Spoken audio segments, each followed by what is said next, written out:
Educational game of ranked Dota. Alrighty, I guess. How's it going, everyone? This is Monkeys Forever. If you could like, comment, and subscribe, it would help the channel grow. And yeah, I hope you enjoy the video. So we're playing Tidehunter. I feel like it's a pretty decent Tidehunter game. Kraken Shell goes pretty hard here. We can dispel Roar, we can dispel Quap spells, and or Quap Q and Skyrest spells. Overall, I would say Sven doesn't really want to buy Silver Edge too much until like much later in the game, so we shouldn't be too worried about break this game. So we're gonna be allowed to play in their faces and do a lot of annoying stuff, annoying tanky boy stuff. I took the Krill Eater facet or whatever it's called. I personally just kind of like it. You don't really have you're not that much weaker early on in the laning stage, and you just become really fat in the late game. Quite literally, like your model gets fat. So overall, I like this facet more typically. I don't even really remember what the other facets are. Level 1, we have to be kind of careful of Hook, but it looks like we're just gonna be cooked here anyways.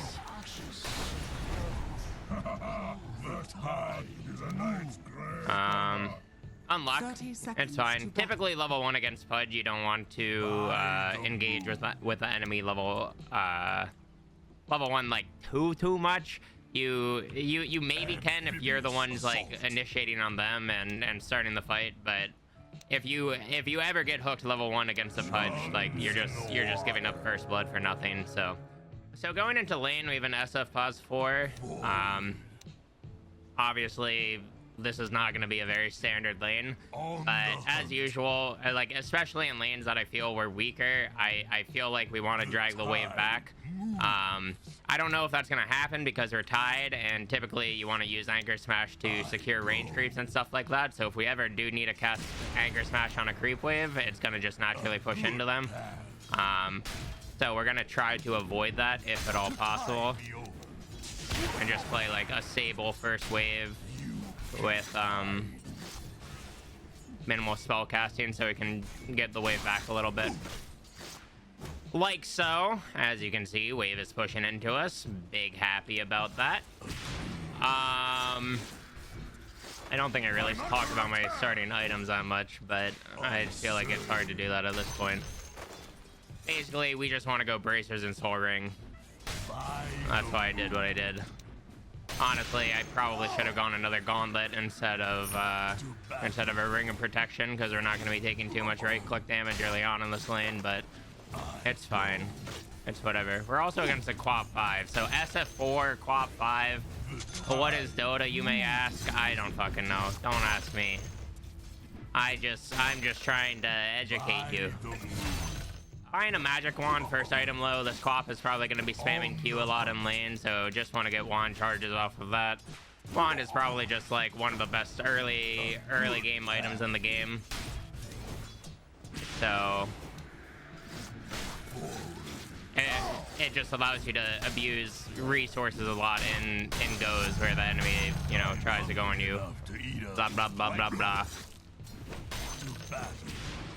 But as you can see, we're just kind of stagnating the lane here. Both me and Sven are farming, so just gonna go on this Quap, try and force her to blink away or something. Since basically the reason this is happening now is we hit level 2 and I'm able to have Gush now. Honestly, maybe I should have started with Gush at level 1 and made it so my SF could go on the Quap easier, but I'm not that used to theory crafting with an SF on my team as a pause 4, so sorry about that or something. Taking a good bit of damage here, but we're just gonna drag these creeps under tower. Oh, I should have Anchor Smashed that maybe. Your bottom tower is under attack. Gonna ferry out a salve with our Bracer though. You can't hide from the tide. If we're full HP, then we can probably aggress on them at level 3. But I'm under attack. I could eat a diatom. A good fat. My goal now. I go. I'm not really too concerned about trying to kill them, although this FF is doing a damn good job. Head high from the top. I'm just hiding my courier from Quaffler so she doesn't get the courier kill. SF might get her. Somehow our creeps got pulled on their small camp. I mean, you know, this is just random variables that are happening. Didn't really plan for this. But it's interesting, I suppose. I surge. We're probably just gonna go boots next.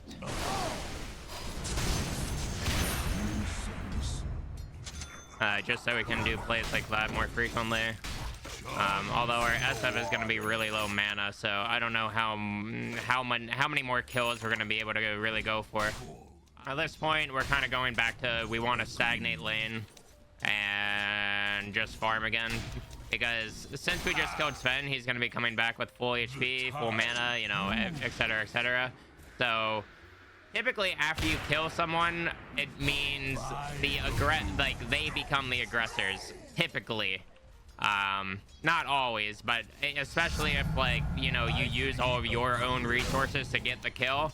As soon as they TP back in, they're gonna be, you know, trying to play more aggressive on you, theoretically.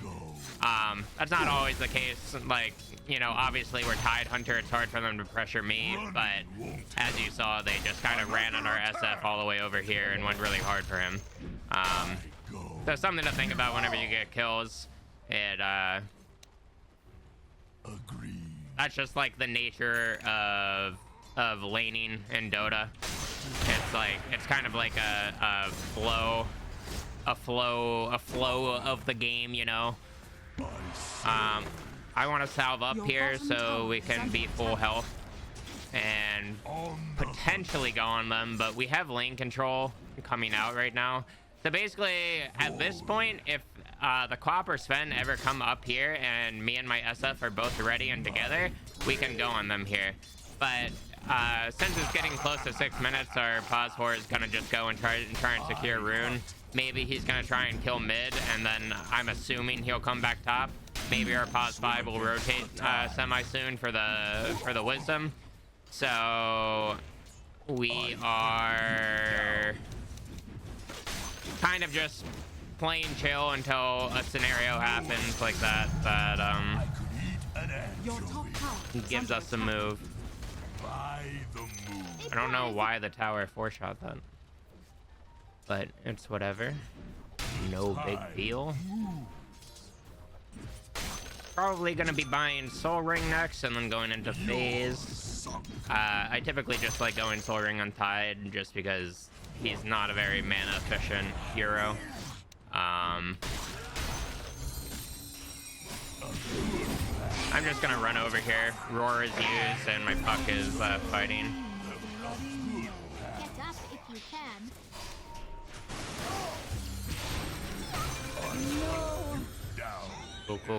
Cool. We're gonna be hitting level 6 soon, so I'm gonna be wanting to use that with my 2 supports. Both of them are here getting the shrine, so we're kind of setting up to all play together and pressure the top T1. So since our goal is to pressure the top T1 here, I want to just shove in the wave as fast as possible so we can force the Sven to show.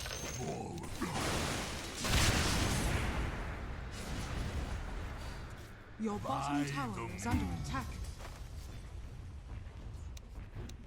And as you can see, since both of my supports here are behind me, Your bottom tower is under attack.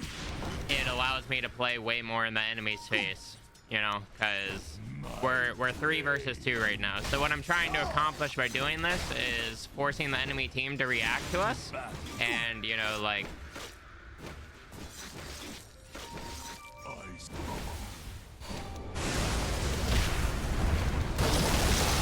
forcing them to react to us, or do exactly this and dive the tower, use all of our ults, and kill the enemy carry. So that's just kind of like my thought process going into ability timings and stuff like that, and having supports playing with you. If my supports weren't there, obviously I would have gone about this differently, probably stagnated the lane a little longer, and then, you know, started shoving it out and using Anchor Smash to go and farm jungle camps and whatnot. But again, that's just kind of Dota, right? You play to whatever is actively happening in your game, and you adjust to the variables, because Dota is a game of variables. But now that my ult is on cooldown, we kind of want to play more chill and you know, just farm it up a little bit. When we get closer to Ravage coming off of cooldown, we're going to be looking to rotate towards middle, most likely. We're not really expecting any of our teammates to come to us anymore, so it's kind of on us to make the move for our team. And that can be TPing mid, that can be walking over when Ravage gets to like a 30-second cooldown. Honestly, I almost want to TP here. I mean, this is insane. It's not time. I'm not ready. I mean, I TP'd early there just because the enemy was kind of overplaying their, was just overplaying their hand. They're just too close to our T1 to go unpunished with that. Not yet. So, you know, TP'd a bit early, but just gonna walk back top, go back to farming a little bit. Ravage is gonna come off cooldown, but since we just TP'd and kind of negated this play, usually when plays fail like that for the enemy, they slow down a little bit, especially because we didn't use any big cooldowns here. What that indicates to the enemy is that our cooldowns are going to be up for the next fight, so they should theoretically be more hesitant on wanting to, you know, be active on the map. Maybe they want to go bottom to pressure our Ursa because they know that we don't want to go down there, so that's something for me to be thinking about. And maybe I should be gating right now, because as you can see, there's 2 supports down here already, so I'm gonna gate down here. Maybe I'm a bit slow, maybe I should have done this faster, but Your bottom tower is under attack. On the hunt. Your middle tower is under attack.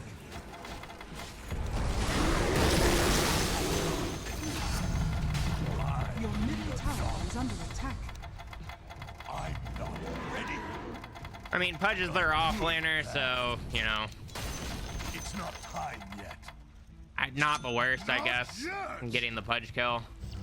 Probably wanted more than that, but, you know, that's fine. Are fortified. I may have used my Ravage too quickly after Golem too. I kind of stacked the stuns a little bit. Not that Golem stun is the longest stun, but it maybe could have given us enough damage to get this guy kill, which would have been preferable, but it's all good. I don't think my team should have been here hitting the tower as much as they were after we used our ult, but it is what it is. It's not time yet. I have Vlad's Ursa if you ever want to rush. In my about my item build, I just like going Vlad's on Tide, especially if you have other cores or other heroes on your team that really abuse the lifesteal.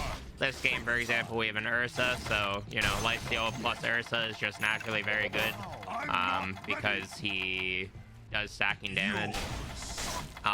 But Vlad's is also just really nice for Tide because your Anchor Smash counts as an auto attack on each unit you hit.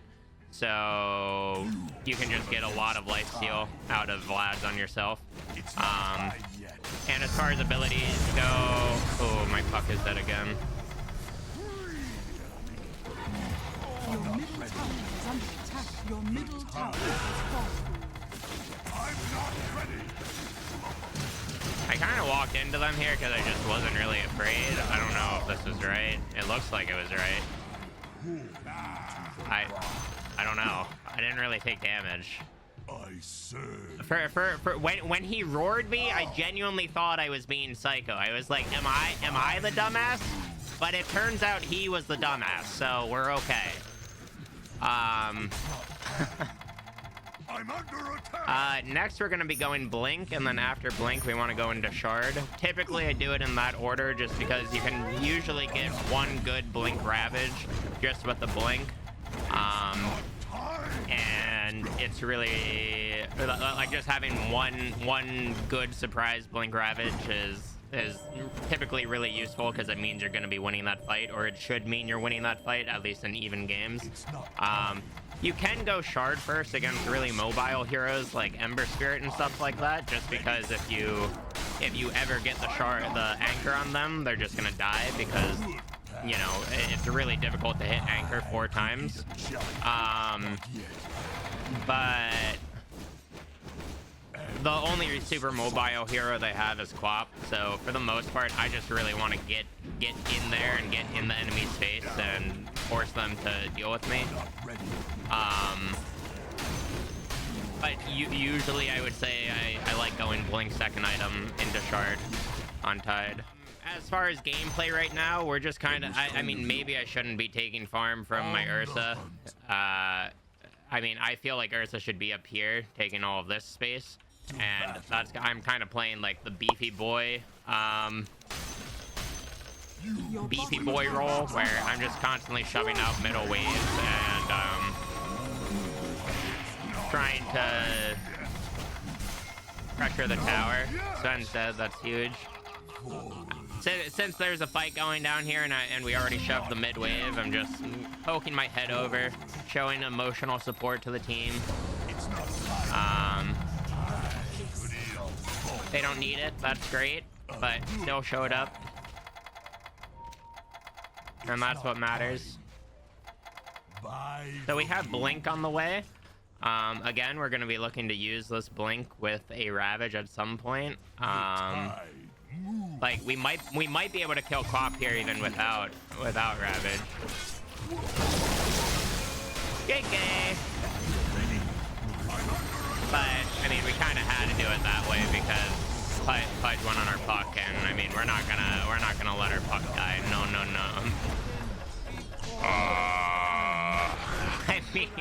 I mean, that could have happened to anyone, okay? We didn't want our puck to die. I maybe could have ran over and been in the sky. Okay. Whatever. It's fine. But we're still strong. Still want to pressure. Even without Ravage, as you can see, we are big boy. We do a lot of damage. That was kind of insane from Sky, in my opinion. But, you know, going back to beefy boy activities, sitting in front of the middle wave, we really want this tower to just die, but as you can see, it's just kind of naturally dying to creeps. We see Sven bottom and Quap's blinking bottom, so that kind of tells me that we can walk up to those towers fairly safely. I'm not really afraid of dying to any of their heroes right now, so it's a pretty safe tower to take. Now we're looking to get to our Shard. We're only 100 gold off, so it should only be 1 creep camp. And then once we have Shard, we want to just be active on the map playing with our puck and both of our supports. It doesn't have to be both of our supports, but at least Tidehunter. Oh, I've been talking so much I haven't even noticed my neutral item. Look, it's difficult to do this, okay? I'm not crazy. But now that we have Shard, we are probably just gonna wait for SF's Blink Dagger, and then we can just do I blink anchor someone, SF blinks and ults on top of them. They should die fairly swiftly. I would say literally every hero on their team dies to that, unless like we go on a Beastmaster or something and he roars the SF. Oh, that sucked. I was walking bottom because I wanted to be with my puck, but Your bottom tower is I mean, I don't know. That was just sad to see.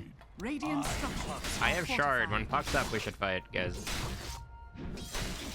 Your bottom tower is under attack. Or can we just Roche Ursa? I have lads. Agreed. feel like we probably should have roached earlier, but I gave Ursa the option to roach, and he just never really said anything, so.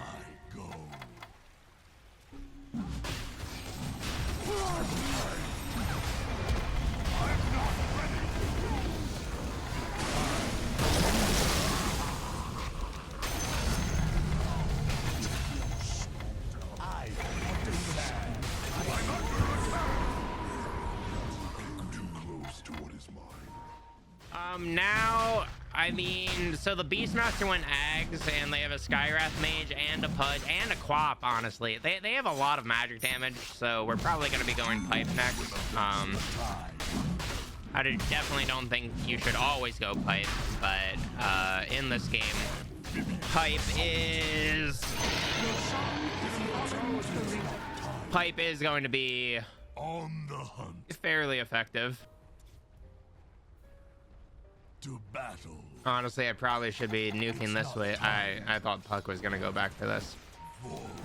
The reason I was kind of positioning myself deeper in the lane was because I wanted to cut the next creep wave earlier so I could run around and do whatever I wanted, but no one went back to clear that creep wave, so I kind of stutter stepped a little bit. For the most part, for the next, I would say the next little bit of the game, we want to be playing with our Puck.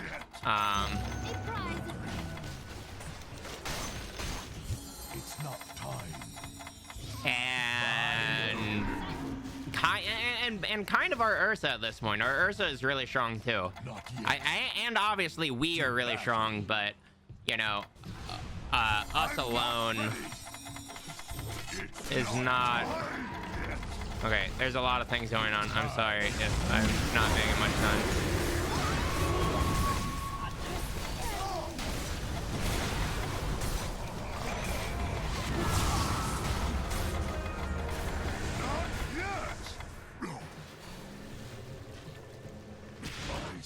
Okay, well, that didn't go well. Our Ursa kind of got gone on when we didn't have Ravage or Golem, so unluck, but it's fine.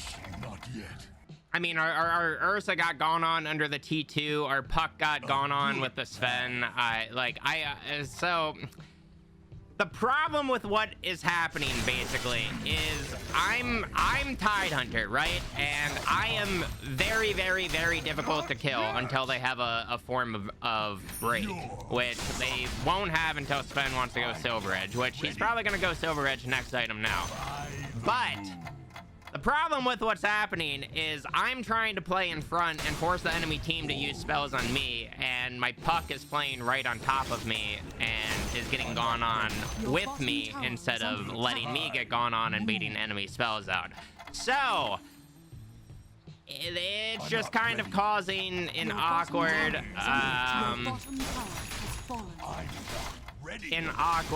game state with how these fights are starting. Again, we also didn't even have our ultimates here, so you could also argue that we were just, you know, overplaying our hand and we shouldn't have been that aggressive without ults. But, you know, from the amount I've played this game, what we were doing theoretically should have been fine.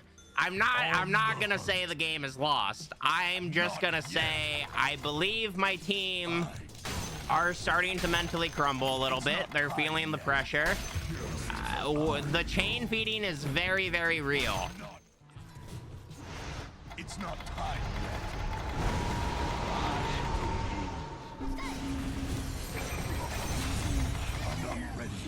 yet. Okay, but hope is not lost. We have Pipe now. So the unkillable watermelon just became that much more unkillable.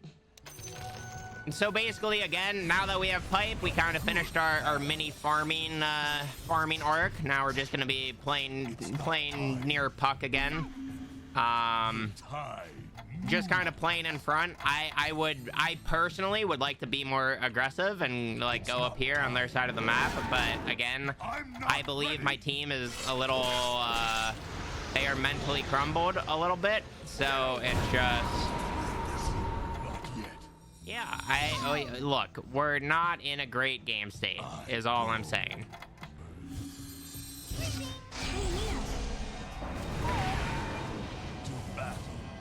Your top tower is under attack. Where the heck did Pudge go? On the hunt. I can be in front, guys. I'm not ready. Regeneration. My friend.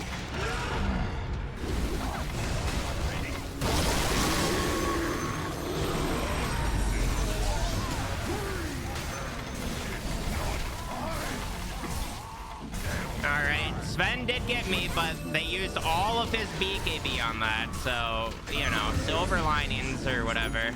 Our puck may be a bit cooked. Nah, it's puck. Okay.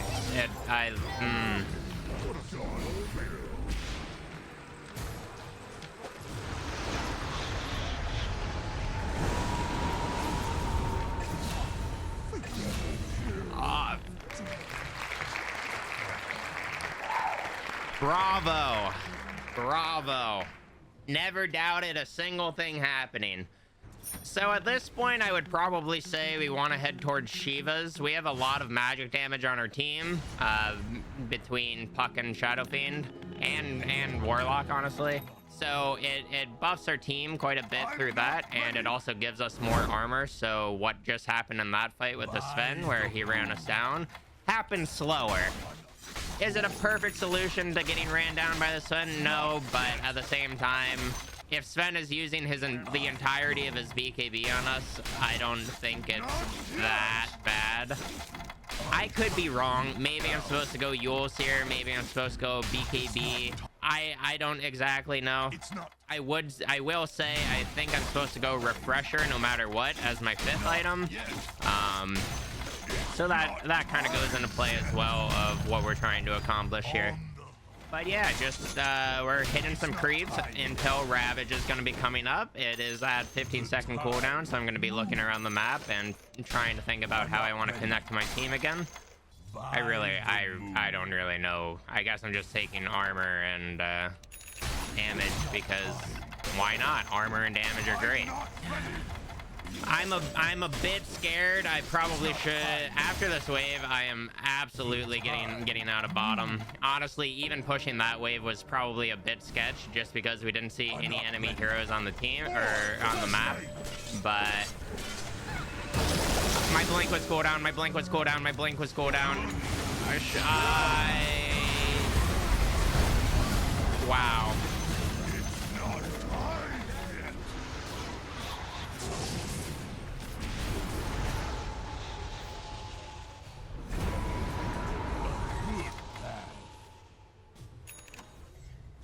Not yet. I serve. Your top tower is under attack. My oh my. Well, that is what we call bad. Very, very, very Your bad. top tower is under attack.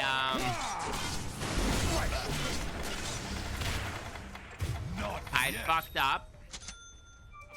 I definitely fucked up. Your top tower is under attack. Can't say much more than that, I guess. Well. So don't do that. Don't try and Ravage when your blink is still on cooldown. Well, all right.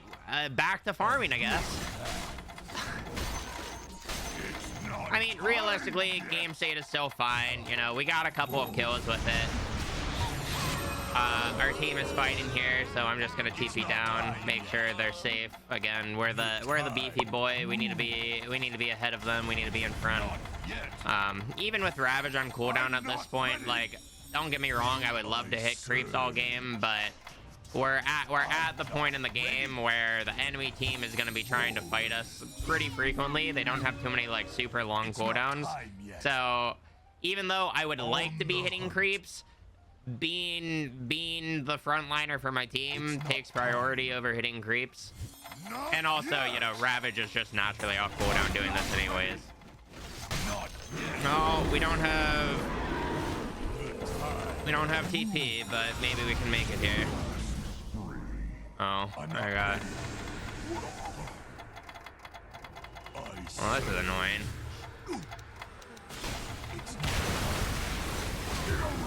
Alright, well. I have vision here. Unfortunate. So, with these deaths, the enemy is at least going to be getting our mid T2 tower. And they honestly might just be Roshan instead, and then they're just going to be walking out all of our tier 2 towers individually. So obviously not like great that we fed 2 kills there, because obviously Dire got a lot out of it.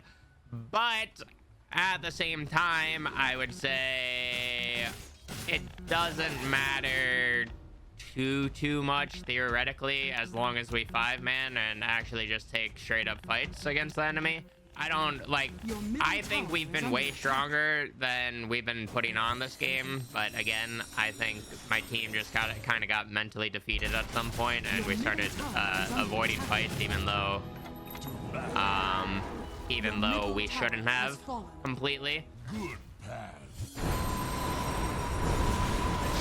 Like, that's huge. Now that the Pudge died, even though we used 2 ults, we are 5 versus 4 against the rest of the team. So theoretically, what that means, I mean, it depends on how strong Dire feels. Obviously, I'm talking about our perspective with our strength, but it depends on how strong Dire feels with approaching a tower when they're down 4v5. But our Ursa just canceled his TP, so now they're probably pretty confident in taking the tower. Getting that kill on Pudge was really, really big, because since Dire has Aegis, whenever you get pickoffs like that, like our team just did on Pudge, it allows us as Radiant to just slow down the game and try to stall out the Aegis a little bit more. Because basically we don't want to take a 5 versus 5 fight when the enemy has an Aegis, right? Like, fighting 5 versus 6 is just it's difficult. Is it impossible? No, but especially in uncoordinated pubs, you want to give yourself the best chance of having successful fights and whatnot. So that's kind of the idea. If you look at our mini-map, that's kind of the idea of how we're going to be positioning in the map. We're just going to be pushing side lanes and trying to get lanes out as far as possible without dying. The issue with this, obviously, is that the mid wave is going to consistently be coming in, so someone's going to be having to sit there and deal with it. In this case, Ursa's doing it. I feel like it would be better if Ursa were like up here in this area, though, kind of where Puck is. But honestly, maybe not. Maybe it's completely fine that Ursa's doing this. And like, obviously, pickoffs like that is gonna happen. Sometimes you're gonna lose your pause 5 to the enemy team walking around feeling strong with their Aegis. But overall, we're just trying to avoid what the enemy is doing. Again, we just don't want to fight 5 versus 6. Taking our time, farming our own item timings and trying to like play the game on our own terms. As you can see, SF is kind of pushing out the bottom wave. We could also be doing that, but it's really just about finding the proper split. As you can see, Puck is going to be constantly cutting top waves, and our only issue is going to be the mid waves. Since their Ursa is down here doing Tormentor, SF is up here doing SF things. I'm gonna be the beefy boy that's on lane duty again, and I'm just gonna sit here and wait for waves to come in and try and clear them. SF died. Unfortunate, but again, not the end of the world. As you can see, SF he's probably content with his death. He's like, all right, I forced 3 of them to TP. You guys can go push waves now. And as you can see, I'm getting a little more gutsy and walking out of our base in the mid wave. Because again, mid wave is the most annoying wave to deal with when you're trying to do this. I just blinked away fast there because Quap showed on mid wave. I'm kind of just looking at the mini map, and as soon as I saw Quap's icon on the mini map, I just blinked away, because if my blink gets canceled, then we're almost certainly dead. It's not time. Ideally, I would have been able to get this wave so they're not able to walk at our base, but Aegis is down in 20 seconds and our SF is up in 40. Your middle tower is under attack. So I'm just gonna TP back, try and deal with this wave however possible. I don't want to play too up front because the Sven could ult and swift blink me, and that would obviously be problematic. We're just trying to wait our SF though. We might lose these racks, but that's just life.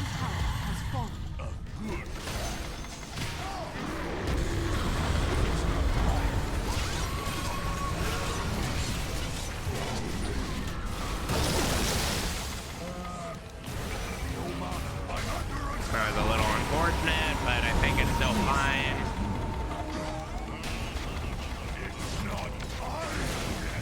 Maybe not unfortunate at all.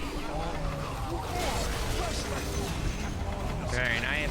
That was a little annoying just because the Pudge blinked in and canceled our blink for so long, so we couldn't really go in with the Ursa. But the Ursa kind of filled the role of beefy boy there. Like, yeah, Ursa's our carry, and he died first or whatever, but the Sven used his BKB, the Beast used his BKB, and while they did kill Ursa, their Aegis was expiring and their BKBs were going down, so I'm not ready. I was able to just get a post BKB Ravage, and that caused the fight to go pretty decently for us. Obviously, it wasn't perfect execution or whatever by us, but you know, we saved the racks and we traded 4 for 1, and that was right after their Aegis expired. So, but we're just gonna be farming during these deaths. Farming is kind of our reward, you could say. I would like to get to a refresher orb, I think. He definitely has BKB, and yeah, he's just gonna TP out. Unfortunate, but at least we forced the BKB. Not the end of the world.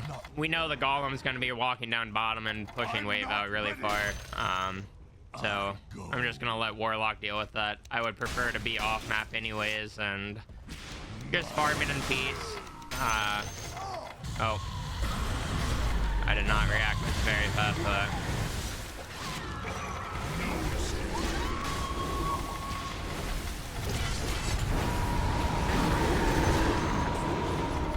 But it's okay because I'm Tidehunter. Hooray! We still have Ravage, so I'm still kind of looking at what we can do. We're not trying to force things too much, but since, I mean, 3 of them are dead now, so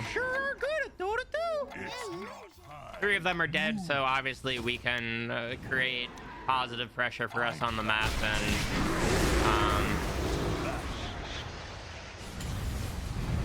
It's not time.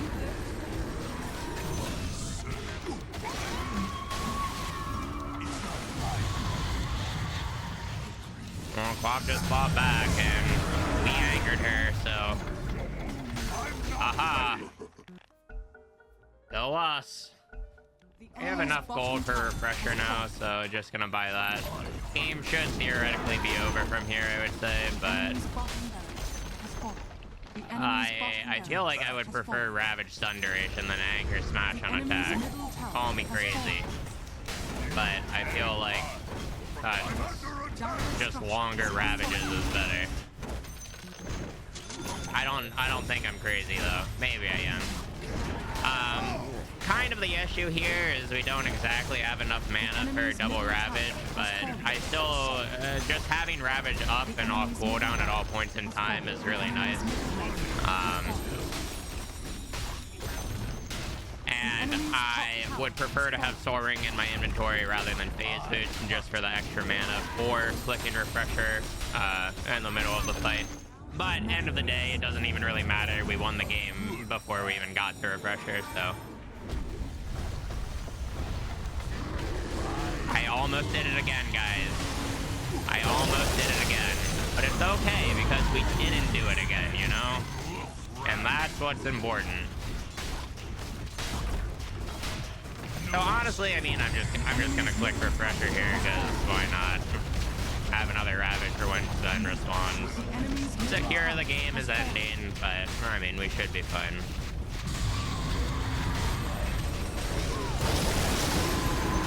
Ravage their fountain for good measure. We did it! So obviously, I didn't play perfectly that game. And, you know, I do believe that our team was kind of on the edge a bit mentally. Overall, I would say it was a pretty straightforward game. No way we won that? Way.